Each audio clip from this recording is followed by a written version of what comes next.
சிங்கம் ஒரு சிங்கம் எப்போ எதுலயும் பெக்யூலியர் தான். ஒரு முறை சிங்கம் கரிச்சிச்சதுன்னா அந்த சவுண்ட்ல ஒரு 8 கிலோமீட்டருக்கு சும்மா அதிரும், எல்லா திசைகளும் அதிரும். அப்படிப்பட்ட அந்த சிங்கம் வேட்டைக்கு மட்டும்தான் வெளியில வரும், வேடிக்கை பார்க்கறதுக்கெல்லாம் வெளியில வராது.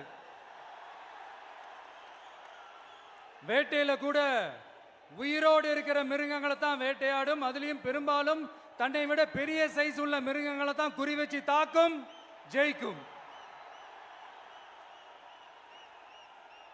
எவ்வளவு பசியில் இருந்தாலும் உயிர் இல்லாததை, கெட்டு போனதை தொட்டு கூட பார்க்காது. அப்படிப்பட்ட அந்த சிங்கம் அவ்வளவு ஈஸியா எதையும் தொடாது, தொட்டா விடாது. காட்டோட 4 பக்கமும் மார்க்கிங் மை டெரிட்டரின்னு தன்னுடைய பவுண்டரியை தானே வகுக்கும். அப்படிதான் அந்த காட்டையே தன்னோட கண்ட்ரோல்ல வச்சிருக்கும். சிங்கத்துக்கு கூட்டத்தோட இருக்கிறதுக்கும் தெரியும், தனியா இருக்கிறதுக்கும் தெரியும்.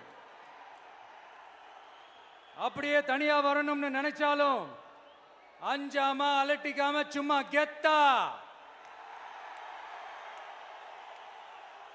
தனியா வந்து அத்தனை பேருக்கும் தண்ணி காட்டும்.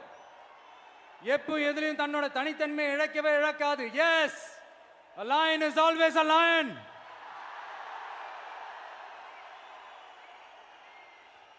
There are so many jackals and other animals in the forest, but there will be only one lion. And even if it is single, it will be the king of jungle. It is not only a description but also a clear declaration.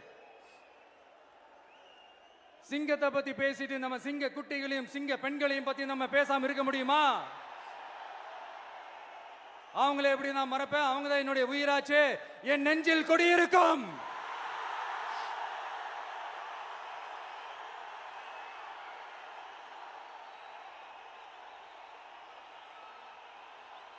என்னுடைய தோழர்களுக்கும் தோழிகளுக்கும்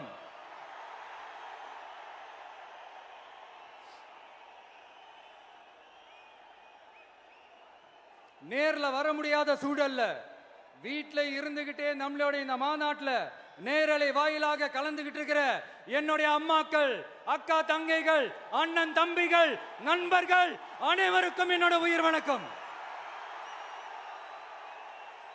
என்னோட உயிர் வணக்கம், என்னோட உயிர் வணக்கம்.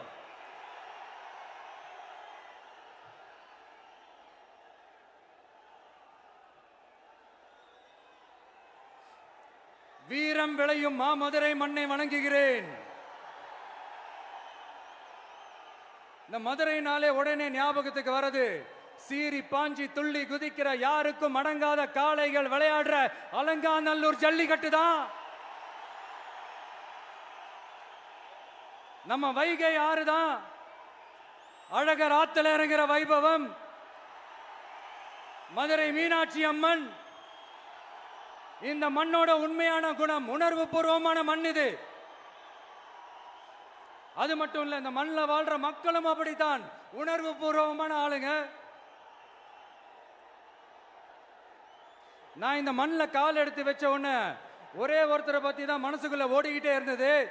அவர் யாருன்னு உங்களுக்கும் தெரிஞ்சிருக்கும். சினிமானாலும் சரி, அரசியல்னாலும் சரி, நமக்கு ரொம்ப ரொம்ப பிடிச்சது புரட்சி தலைவர் எம்ஜிஆர் அவர்கள் தான். அவரோட பழகிறதுக்கு எனக்கு வாய்ப்பு கிடைக்கல. ஆனா அவரை மாதிரியே குணம் கொண்ட என்னுடைய அண்ணன் புரட்சி கலைஞர் கேப்டன் விஜயகாந்த் அவர்களோட பழகிறதுக்கு எனக்கு நிறையவே வாய்ப்பு கிடைச்சது. அவரும் இந்த மதுரை மண்ணை சேர்ந்தவர் தானே, அவரை மறக்க முடியுமா? தமிழ்நாட்டு மக்கள் உணர்வுபூர்வமா உண்மையா நம்ம பக்கத்திலே நிக்கிறவங்க, அதுக்கு ஒரு மிகப்பெரிய அடையாளம் தான் இந்த மதுரை மண். நம்ம தமிழக வெற்றி கழகம் கையில் எடுத்திருக்கிற அரசியலும் அப்படித்தான். உண்மையான அரசியல், உணர்வு பூர்வமான அரசியல், நல்ல அரசியல், நல்லவங்களுக்கான அரசியல், நாட்டு மக்களுக்கான அரசியல், நல்லது மட்டுமே செய்கிற அரசியல்.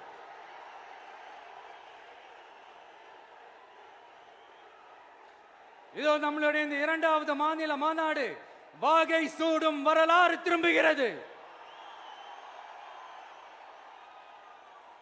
அப்படி இந்த மாநாட்டுக்கு பேர் வச்சிருக்கிறோம். 1967லயும் 1977லயும் நம்ம தமிழக அரசியல் ஒரு மிகப்பெரிய ஆட்சி அதிகார மாற்றங்கள் ஒண்ணு நடந்துச்சு இல்லையா? அதே மாதிரிதான் அடுத்த வருஷம் 2026ல அப்படி ஒரு வரலாறு திரும்ப போகுதுன்னு உறுதியா சொல்றதுக்கான மாநாடு தான் நம்மளோட இந்த இரண்டாவது மாநில மாநாடு. விக்கிரவாண்டி வீசாலையில் நம்மளுடைய ஃபர்ஸ்ட் மாநாடு நடத்தணும், வெற்றி கொள்கை திருவிழா. அதுக்கப்புறமே நீங்க பார்த்திருப்பீங்க தமிழக அரசியல் அந்த தட்ப வெப்பத்தையே மாத்தினுச்சு. நமக்கு எதிராக எத்தனை குரல்கள். ஆனா உங்களுக்கு தான் நம்மளை பத்தி நல்லா தெரியுமே, எந்த குரலையும் காதலையே போட்டுக்காம மக்களோட குரலை மட்டுமே கேட்டுக்கிட்டு நமக்கு எதிராக வர அத்தனை கூக்குரல்களையும் சின்னதா ஒரு சிரிப்போடவே கடந்து வந்திருக்கிறோம். அது இல்லாம நம்ம மாநாட்டில் ஒலிக்கிற இந்த குரல் இந்த ஒற்றை தமிழ் மகனோட குரல் மட்டுமல்ல, ஒட்டுமொத்த தமிழ்நாட்டு மக்களுடைய குரல். தமிழ்நாட்டில் இருக்கிற ஒவ்வொரு வீட்டில இருந்தும் ஒலிக்கிற குரல், ஒட்டுமொத்த உலகெங்கும் வாழும் ஒவ்வொரு தமிழ் வீட்டிலிருந்தும் எழும் குரல். இந்த சினிமா என்கிற மாபெரும் கலை ஆயுதத்தின் வாயிலாக சாதி, மதம், இனம், பாலினம், மொழி கடந்து இந்த நாட்டின் மூளை முடுக்கெங்கும் ரசிகர்களாக இருந்து தோழர்களாக நம்மோடு பயணிக்க துவங்கியுள்ள அனைவரோடும் இணைந்த ஒவ்வொரு மனிதருக்காக ஒலிக்கிற உரிமை குரல். மாநில உரிமைக்காக, பெண் உரிமைக்காக, சமூக நீதிக்காக, சமநீதிக்காக, மதச்சார்பின்மைக்காக உண்மையா ஒலிக்கிற குரல். அதனால் இந்த குரலுக்கு எதிராக இன்னும் இன்னும் எத்தனை எத்தனை குரல்கள் வந்தாலும் ஓங்கி ஒலிக்குமே தவிர ஒரு நாளும் ஓயவே ஓயாது. எஸ்,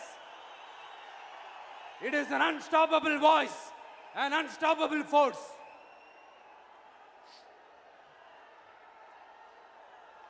நம்ம அரசியலுக்கு வர்றதுக்கு முன்னாடி அட இவரெல்லாம் வர மாட்டாரியா, அவரே வரல, இவரே வரல, இவருங்க வர போறாரு அப்படின்ட்டு நிறைய பேர் ஜோசியம் சொன்னாங்க. அப்புறம் நம்ம கட்சியினுடைய பேர் அறிவிச்சதுக்கு அப்புறம் பேரு தானே அறிவிச்சிருக்கிறாரு, மக்கள் கிட்ட பேர் வாங்கணும்ல, அதெல்லாம் முடியாதுன்னாங்க. அப்புறம் ரொம்ப முக்கியமா மாநாடுலாம் எவ்வளவு பெரிய விஷயம், அதெல்லாம் இவர் ஒத்தால எப்படி பண்ண முடியும், சும்மா பக்கத்தில் புஷியானதை வச்சுக்கிட்டு மாநாடுல எப்படி நடத்தி காட்ட முடியும், அதெல்லாம் அவங்களால முடியாது. அப்புறம் மழை பெஞ்சு எல்லாத்தையும் எடுத்துரும். ஏன் என் கூட இருக்கிறவங்களே கூட தான் சொன்னாங்க. அதுக்கப்புறம் என்ன நடந்துச்சுன்னு உங்க எல்லாருக்குமே தெரியும். இப்ப புதுசா ஒண்ணு சொல்ல ஆரம்பிச்சிருக்கிறாங்க.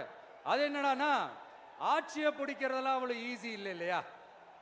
இப்ப அதெல்லாம் விட்டாங்க, இப்ப இங்க வந்துட்டாங்க. இவர் நேரா ஷூட்டிங்ல இருந்து வருவாராம், வந்து ஆட்சியை பிடிப்பாராம். அது எப்படி இவராலே முடியும், அவராலேயே முடியல, இவராலேயே முடியல, அவருக்கு அத்தனை வருஷம் ஆச்சு, இவராலே எப்படி முடியும் ஒரு பக்கம். இன்னொரு பக்கம் கூட்டம்லாம் ஓகே தான், அது எப்படி ஓட்டா மாறும் அப்படின்றது இன்னொரு பக்கம். இப்படி கதை, திரைக்கதை, வசனம், இயக்கம், பாடல்கள்,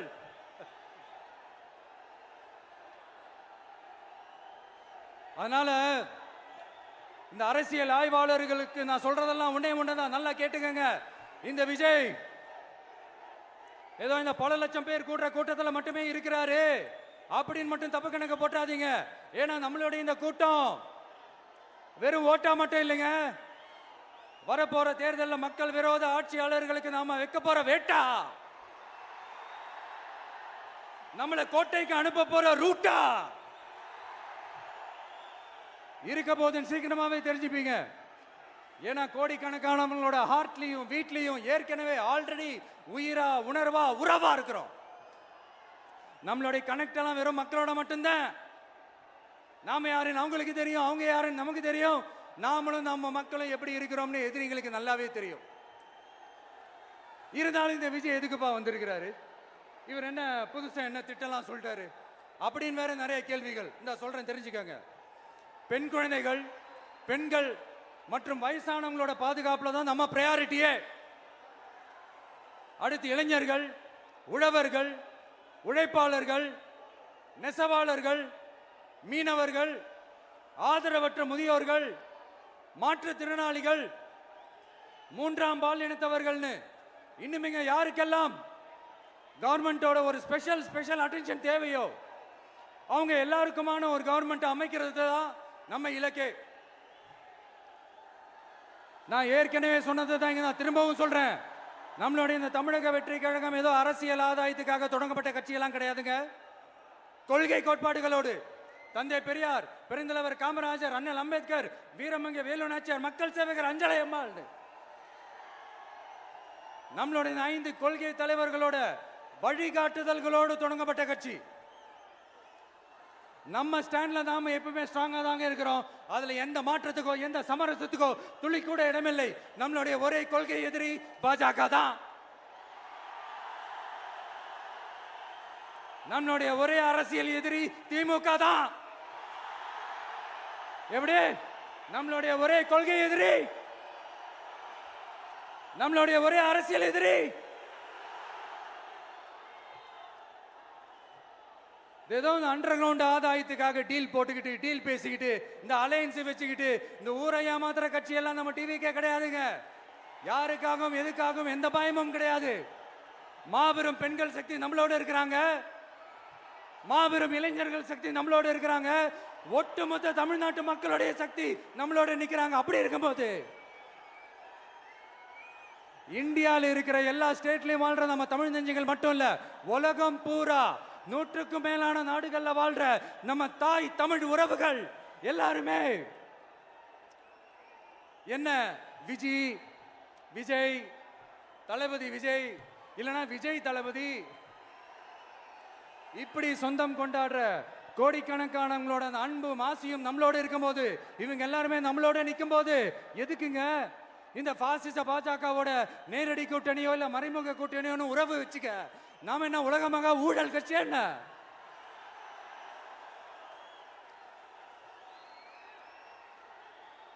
நம்மளை பத்தி சின்னதா ஒரு உண்மை ஒண்ணு சொல்லலாமா? என்னடா இவர் வாயால இப்படி சொல்றாருன்ட்டு யாரும் தவறா நினைச்சுக்க வேணாம். ஏன்னா இது ஒரு விதத்துல ஒரு ஃபேக்டும் கூட. அதனால தான் நான் சொல்லணும்னு ஆசைப்படுறேன். நம்ம யார் தெரியும்ல? நாம எல்லாருமே சொல்றேன். நாம யார் தெரியும்ல?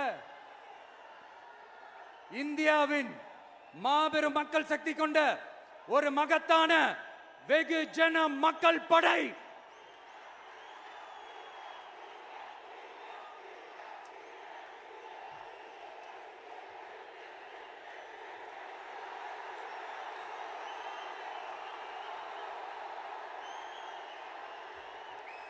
அதனால நம்ம தலைமையில நாம் அமைக்க போற இந்த உண்மையான மக்களாட்சிக்கான அச்சாரமாக மாபெரும் மக்கள் சக்தியே அணி அணியாக நம்மளோட திரண்டு நிக்கிறப்போ இந்த அடிமை கூட்டணியில சேர வேண்டிய அவசியம் நமக்கு இருக்குங்க. நம்மளுடைய இந்த கூட்டணி சுயமிழந்த கூட்டணியாலாம் இருக்காது, சுய மரியாதை கூட்டணியா தான் இருக்கும். இந்த ஒரு பக்கம் RSS கிட்ட அடிபணிஞ்சுக்கிட்டு, இன்னொரு பக்கம் மதச்சார்பற்ற கூட்டணின்னு இந்த மக்களை ஏமாத்துற கூட்டணியெல்லாம் நம்ம கூட்டணி இருக்காது.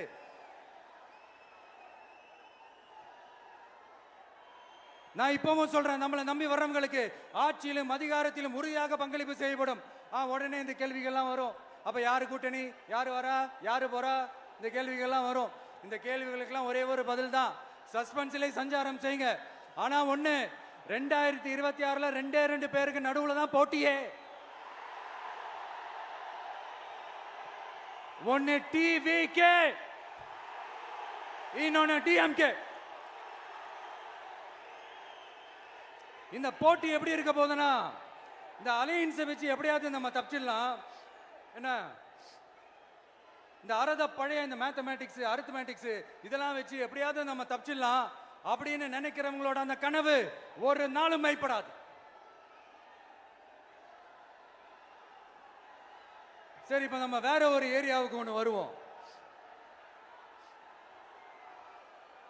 எதிர்காலம் வரும், என் கடமை வரும், இந்த கூட்டத்தின் ஆட்டத்தை ஒழிப்பேன்.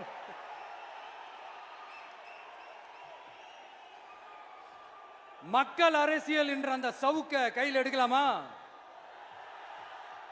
யாருக்கு எதிரான தானே கேட்கிறீங்க? வேற யாரு? மறைமுக உறவுக்காரர்களான பாசிச பாஜகவும் பாய்சன் திமுகவும் தான். மாண்புமிகு பிரதமர் நரேந்திர மோடிஜி அவர்களே, 3வது முறையா ஒன்றியத்தோட ஆட்சி அதிகாரத்தை நீங்க தானே கையில் வச்சிருக்கிறீங்க. இல்ல நாங்க தெரியாம தான் கேட்கிறோம். நீங்க ஆட்சிக்கு வந்தது ஒட்டுமொத்த மக்களுக்கும் நல்லது செய்யவா, இல்ல நம்மளுடைய இந்த இஸ்லாமிய நண்பர்களுக்கும் இஸ்லாமிய தோழர்களுக்கும் எதிராக சதி செய்யவா? மக்களுக்கு உங்ககிட்ட கேட்கறதுக்குன்னு ஏராளமான கேள்விகள் இருக்குது. அதனால அவங்க சார்பா அவங்கள ஒருத்தனா அவங்களோட ஒரு உண்மையான ஒரு பிரதிநிதியா உங்ககிட்ட சில கேள்விகள் கேட்கணும். மிஸ்டர் பிரைம் மினிஸ்டர் அவர்களே, நம்ம தமிழ்நாட்டு மீனவர்கள் கிட்டத்தட்ட ஒரு 800 பேருக்கு மேல இலங்கை கடற்படையால தாக்கி அழிக்கப்பட்டிருக்கிறாங்க. அதை கண்டிக்கிறதுக்காக உங்களை பெருசா எதுவும் செய்ய சொல்லல, சின்னதா ஒண்ணு மட்டும் செஞ்சு கொடுங்க. இனிமேலாச்சும் எங்களுடைய மீனவர்கள் பாதுகாப்பா இருக்கிறதுக்காக இந்த கச்சத்தீவை இலங்கை கிட்ட இருந்து மீட்டு கொடுத்துருங்க, அது போதும்.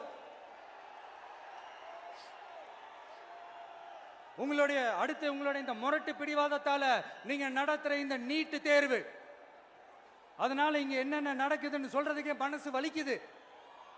அதனால அந்த நீட்டு தேர்வு தேவையில்லைன்னு அறிவிச்சிருங்க, அது போதும். செய்வீர்களா திரு நரேந்திரபாய் தாமோதர் மோடிஜி அவர்களே? எங்களுக்கு என்னென்ன தேவையோ என்னென்ன நல்லதோ அதெல்லாம் செய்ய மாட்டேங்கிறீங்க. ஆனா ஆட்சி அதிகாரத்தை மட்டும் கையில வச்சுக்கிட்டு மக்களை ஏமாத்த நேரடியாக ஒரு பாசிச பாஜக அடிமை கூட்டணி ஒண்ணு. அடுத்து உங்களோட இந்த மைனாரிட்டி ஆட்சியை ஓட்டுறதுக்காக மறைமுகமாக RSS அடிமை குடும்பம்னு இன்னொரு கூட்டணி. இப்படி மக்கள் சக்தியே இல்லாத இந்த ஊழல் கட்சிகளை மிரட்டி அடிபணிய வச்சு 2029 வரைக்கும் சொகுசு பயணம் போயிடலாம்னு திட்டம் தீட்டி வச்சிருக்கிறீங்க. அதானே ஜி? என்ன ஜி? ஒண்ணு மட்டும் சொல்றேன், தெரிஞ்சுக்கங்க.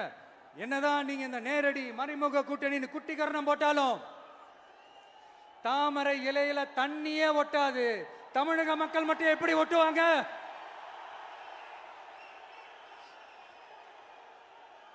இங்க ஒரு MP சீட்டு கூட தரலன்றதுக்காக தமிழ்நாட்டுக்கும் தமிழ்நாட்டு மக்களுக்கும் எதுவுமே செய்யாம ஓரவஞ்சனை செய்யுது இந்த ஒன்றிய பாஜக அரசு. சங்கம் வச்சு தமிழ் வளர்த்த மண் இந்த மதுரை மண். அதனால இங்க அந்த கீழடியில கிடைச்ச ஆதாரங்களை எல்லாம் மறைச்சிட்டு எங்க நாகரிகத்தையும் எங்க வரலாறையும் அழிக்கிறதுக்காக உள்ளடி வேலை செய்யலாம்னு நினைக்கிறீங்க. தமிழ்நாட்டை தொட்ட என்ன நடக்கும் நீங்க பல உதாரணங்கள் இருக்குது. அதனால இதையெல்லாம் மறைச்சிட்டு எங்க மக்களை ஏமாத்திடலாம்னு மட்டும் நினைக்காதீங்க.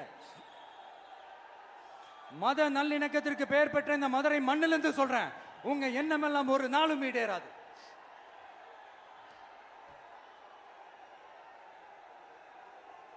எம்ஜிஆர்னா யார் தெரியும்ல? அவர் மாஸ்னா என்னன்னு தெரியும்ல?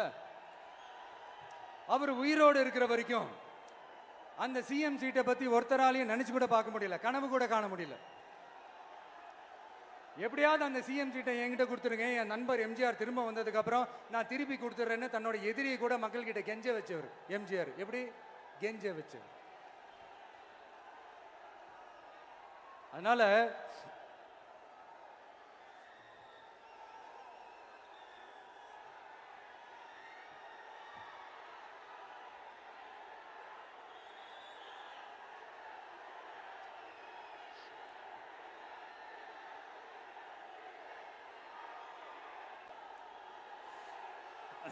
ஆனா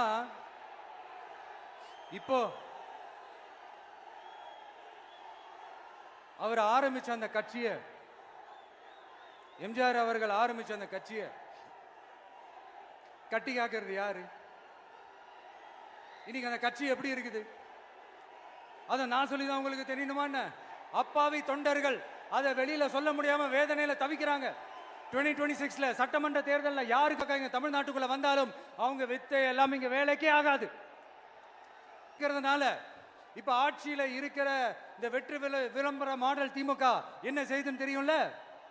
பாஜகவோட உள்ளுக்குள்ள ஒரு உறவை ஒண்ணு வச்சுக்கிட்டு வெளியில எதிர்க்கிற மாதிரி, அப்படி எதிர்க்கிற மாதிரி ஒரு டிராமா ஒண்ணு பண்ணிக்கிட்டு, எதிர்கட்சியா இருந்தா போங்க மோடின்னு பலூன் விடுறது, ஆளுங்கட்சியா இருந்தா வாங்க மோடின்னு கொடை பிடிச்சுக்கிட்டு கும்பிடு போடுறது. இது மட்டுமா? ஒரு ரைடுன்னு ஒன்று வந்துட்டா போதும், இது வரைக்கும் போகவே போகாத ஒரு மீட்டிங், அதை காரணம் காட்டி டெல்லிக்கு போறது, அங்க ஒரு சீக்கிரட் மீட்டிங் நடத்துறது. நல்லா நோட் பண்ணணும் மக்களே, அந்த மீட்டிங் அப்புறம் இந்த இஷ்யூ அப்படியே காணாம போயிருக்குமே. அதேதான் அதேதான். Stalin uncle, what uncle, is very wrong uncle.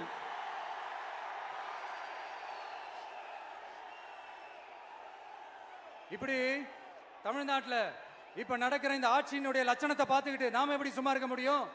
ஒரு தவறு செய்தால், அதை தெரிந்து செய்தால், அவர் கபட நாடக மு.க. ஸ்டாலின் அங்கிளாகவே இருந்தாலும்,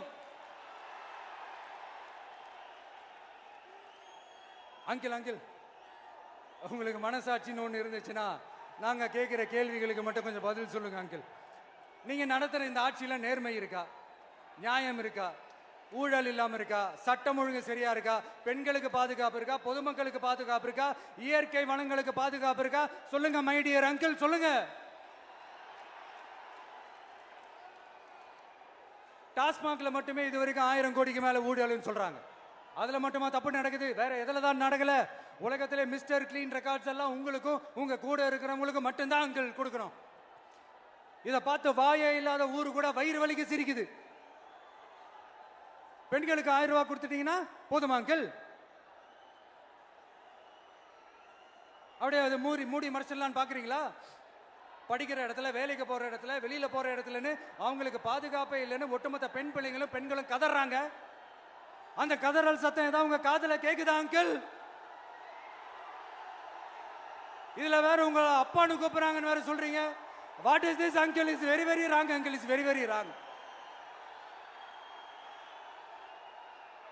பெண்களுக்கு மட்டுமா பொய் வாக்குறுதி கொடுத்து ஏமாத்துறீங்க? அரசு ஊழியர்கள், ஆசிரியர்களை ஏமாத்துறீங்க, விவசாயிகளை ஏமாத்துறீங்க, பரந்தூர்ல பாதிப்பே வராதுன்னு சொல்லி ஏமாத்துறீங்க, மீனவர்களை ஏமாத்துறீங்க, போதைப் பொருள் கலாச்சாரத்தை ஒழிக்காம ஏமாத்துறீங்க. ஐயோ ஐயோ ஐயோ, very very first uncle, very very first. எப்படி கேட்டாலும் இவங்க கிட்ட இருந்து எந்த பதிலும் வரப்போறதில்லை. ஏன்னா இருந்தா தானே. இப்ப ஆட்சியில இருக்கிற நம்மளுடைய அங்கிள் பதில் சொல்றது இருக்கட்டும். மக்களை நீங்க சொல்லுங்க, நீங்க உண்மையை சொல்லுங்க. செய்வோம் செய்வோம் செய்வோம் செய்வோம்னு சொன்னாங்களே, சொன்னதெல்லாம் செஞ்சாங்களா? உங்களை தான் கேட்கிறேன், சொன்னதெல்லாம் செஞ்சாங்களா? சத்தமா சத்தமா மை டியர் அங்கிள், கேக்குதா? மக்களோட சத்தம் கேக்குதா? இது வெறும் சாதாரணமான முழக்கம் தான். கூடிய சீக்கிரம் மக்களை போய் சந்திக்க போறேன், அவங்களோட மனசு விட்டு பேச போறேன். அதுக்கப்புறம் இந்த சாதாரணமான முழக்கம் இடி முழக்கமா மாறும். அத்தோட நிக்காது. அந்த இடி முழக்கம் தமிழ்நாட்டோட போர் முழக்கமா மாறும். அந்த போர் முழக்கம் உங்களை ஒரு நிமிஷம் கூட தூங்க விடாது. நடக்குதா இல்லையான்னு பாருங்க. என்னடா இவன் இவ்வளவு ஸ்ட்ராங்கா சொல்றானேன்னு பாக்குறீங்களா? எல்லாரும் கட்சி ஆரம்பிச்சதுக்கு அப்புறம் தான் ஒவ்வொரு வீட்டுக்குள்ளேயும் போறதுக்கு ட்ரை பண்ணுவாங்க. ஆனா நாங்க அப்படி இல்லை. ஒவ்வொரு வீட்டுக்குள்ளேயும் போனதுக்கு அப்புறம் தான் கட்சியாவே ஆரம்பிச்சிருக்கிறோம்.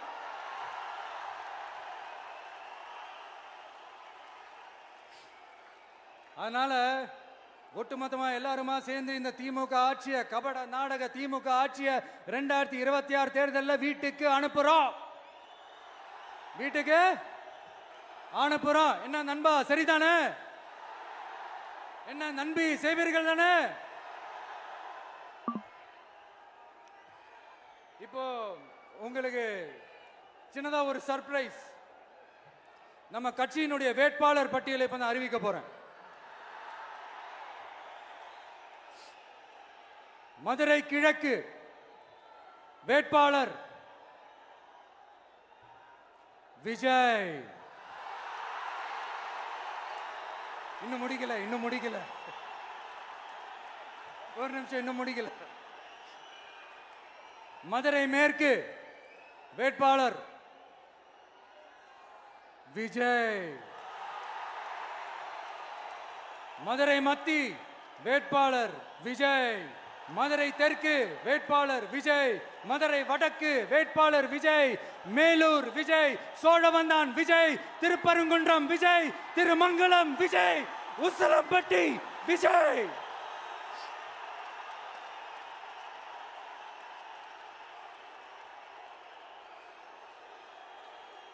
என்னடா எல்லா தொகுதியிலையும் ஒரே வேட்பாளர்னு பாக்குறீங்களா? 234 தொகுதியிலையும் இந்த விஜய் தான். அதாவது உங்க விஜய் தான் உங்க சின்னம். இன்னும் சிம்பிளா சொல்லணும்னா, உங்க வீட்டில் இருக்கிற ஒருத்தர் தான் வேட்பாளரா நிக்க போறாங்க. அந்த வேட்பாளரும் நானும் வேறு வேறு இல்லை. நீங்க அவருக்கு ஓட்டு போட்டீங்கன்னா எனக்கு ஓட்டு போட்ட மாதிரி, இந்த முகத்துக்காக நீங்க ஓட்டு போட்டீங்கன்னா உங்க வீட்டில் இருக்கிற உங்களுடைய வேட்பாளர் ஜெயிச்ச மாதிரி. என்னடா இவர் ஏதோ ஓவரா சொல்றாருன்னு நினைக்க வேணாம். பிராக்டிக்கலா அப்படிதான் இருக்கும், அப்படிதான் இருக்கணும். நீங்களும் அப்படிதான் நினைப்பீங்கன்னு நான் நம்புறேன். ஏன்னா இது நம்மளை விட நம்ம எதிரிங்களுக்கு இன்னும் நல்லாவே தெரியும். அதனால எல்லாம் இந்த அதிகார பலம் எல்லாத்தையும் தூக்கிட்டு வந்துருவாங்க. வரட்டும், பார்த்துக்கலாம். TVK will take it, TVK will meet it, TVK will compete with it and TVK will conquer it. TVK will conquer it.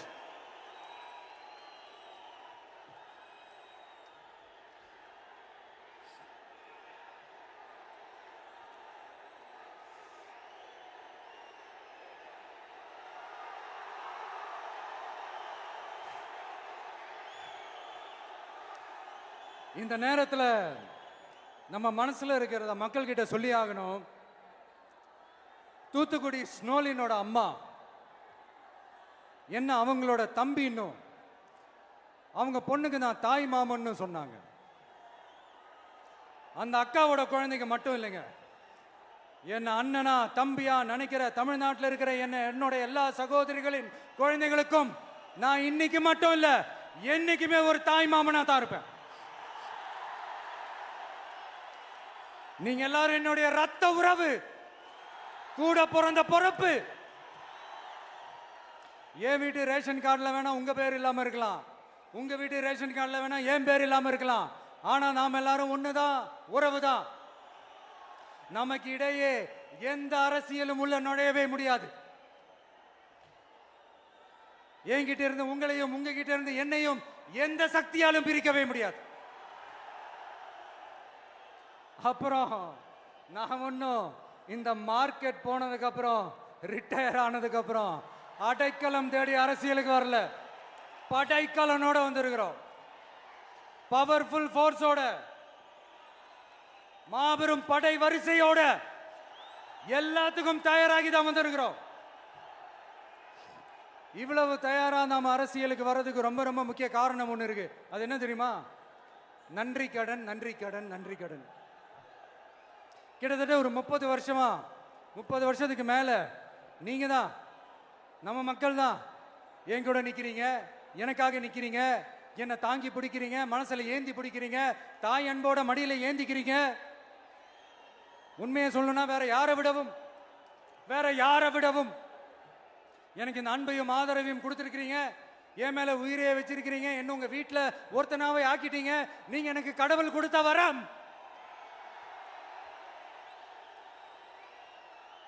உலகம் பூரா நமக்காக நம்ம கூட நிக்கிற நம்ம மக்களை நான் எப்படி மறப்பேன்? நான் என் லைஃப்ல ரொம்ப உயிரா நினைக்கிறதே பெண்களை, குழந்தைங்களை, இளைஞர்களை, உழைக்கிற மக்களை தான். இவங்க தான் நம்மளோட வகைரா. இதை பார்த்து தான் நம்மளோட எதிரிகளுக்கு பத்தி எரியுது. அதுக்காக நாம் என்ன செய்ய முடியும்? அதனால நம்ம உறவுகளை, சொந்தத்தை, வகைராவை யாருக்காகவும் எதுக்காகவும் விட்டு கொடுக்க முடியாது இல்லையா? Here at this moment among this August gathering, I want to open my heart and say I enjoy people, I respect people, I worship people.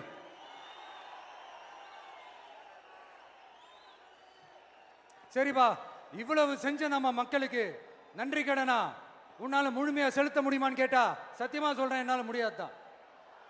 இன்னும் எத்தனை ஜென்மம் எடுத்தாலும் அந்த நன்றி கடனை என்னால தீர்க்கவே முடியாது. அப்புறம் என்ன மானாவுக்கடா நீ வந்திருக்கா தானே கேக்குறீங்க? மைண்ட் வாய்ஸ் கேட்ட மாதிரி இருந்தது. வாழ்நாள் முழுக்க நம்ம மக்களுக்காக ஆதரவா துணையா நிக்கிறத தவிர, அவங்களுக்காக உழைக்கிறத தவிர எனக்கு வேற எந்த எண்ணமும் இல்லை. எனக்கு இப்ப வேற வேலையும் இல்லை. இனிமே எனக்கு இதுதான் என் வேலையே, என் கடன். இனி என் மக்களுக்கு பணி செய்து கிடப்பதே. இப்படியா ஹார்ட் டு ஹார்ட் யதார்த்தமா பேசிய பழகிட்டோம். இதுக்கு மேலேயும் எனக்கும் மக்களுக்கும் இடையே இருக்கிற அந்த உறவை பத்தி நான் பேச ஆரம்பிச்சேன்னா ஒரு மாதிரி எமோஷனல் ஆகிடுவேன். அப்புறம் அதை கண்ட்ரோல் பண்ணுறது ரொம்ப கஷ்டம். அதனால என்னை மனசார நேசிக்கிற நம்ம மக்களுக்கு ஒன்றே ஒன்று சொல்கிறேன். இந்த விஜய், உங்கள் விஜய் உங்களுக்கான விஜய், உங்களுக்காக மட்டுமே இருக்கிற விஜய். உங்க கூட நிக்க, உங்களுக்காக நிக்க, உண்மையா நிக்க, உணர்வோட நிக்க, உறுதியா நிக்க, உங்க கூட பேச, உங்களுக்காக பேச, உண்மையா பேச, உணர்வோட பேச, உறுதியா பேச, உங்களுக்காக சேவை செய்ய உங்க விஜய் நான் வரேன்.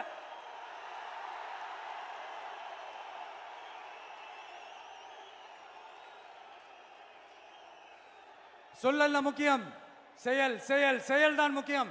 செய்கை தான் சும்மா சிறப்பா இருக்கணும். நான் ஆட்சிக்கு வந்தேன்னா சும்மா அது செய்வேன், இது செய்வேன், நல்லது செய்வேன், உருட்டுவேன், புரட்டுவேன், அதெல்லாம் கிடையாது. செய்யறதுக்கு, நல்லது செய்யறதுக்கு, நல்லது செய்யறதுக்கு மட்டும்தான் இந்த விஜய்.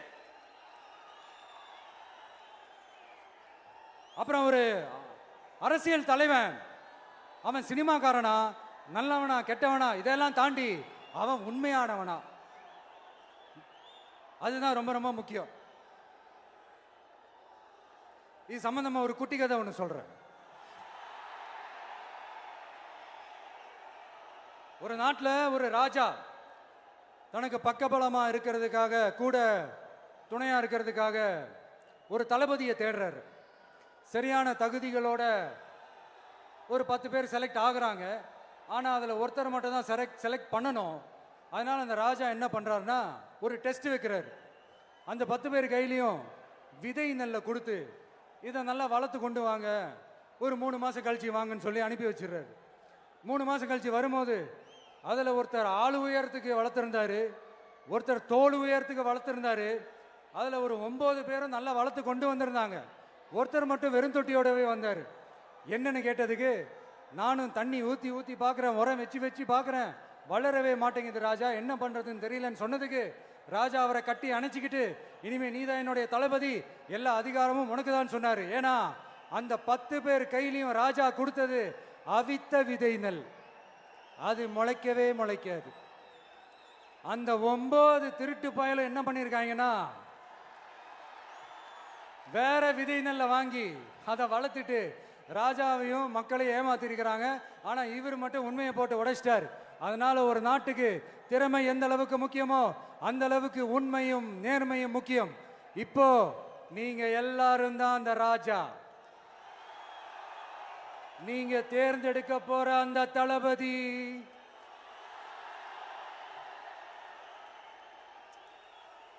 சும்மா சினிமாக்காரன் சினிமாக்காரன் சினிமாக்காரன். அம்பேத்கர் அவர்களை தோக்கடிச்சது சினிமாக்காரன் இல்ல, அரசியல்வாதி. காமராஜர் அவர்களை தோக்கடிச்சது, இங்க விருதுநகர் பகுதியில் தோக்கடிச்சது சினிமாக்காரன் இல்ல, இன்னொரு அரசியல்வாதி. இன்னைக்கும் நம்ம கூட வாழ்ந்துட்டு இருக்கிற நல்ல கண்ணு ஐயாவை தோக்கடிச்சது சினிமாக்காரன் இல்ல, அரசியல்வாதி. இப்படிப்பட்ட நல்ல நல்ல தலைவர்களை எதிர்த்து நின்று தோக்கடிக்கணும்னு அந்த எண்ணத்தை உருவாக்குனது சினிமாக்காரன் இல்ல, அரசியல்வாதி. அதனால எல்லா அரசியல்வாதியும் அறிவாளியும் கிடையாது, எல்லா சினிமாக்காரனும் முட்டாளும் கிடையாது. கான்பிடண்டா இருங்க, நல்லதே நடக்கும், வெற்றி நிச்சயம். மீண்டும் சந்திக்கும் வரை நன்றி, வணக்கம்.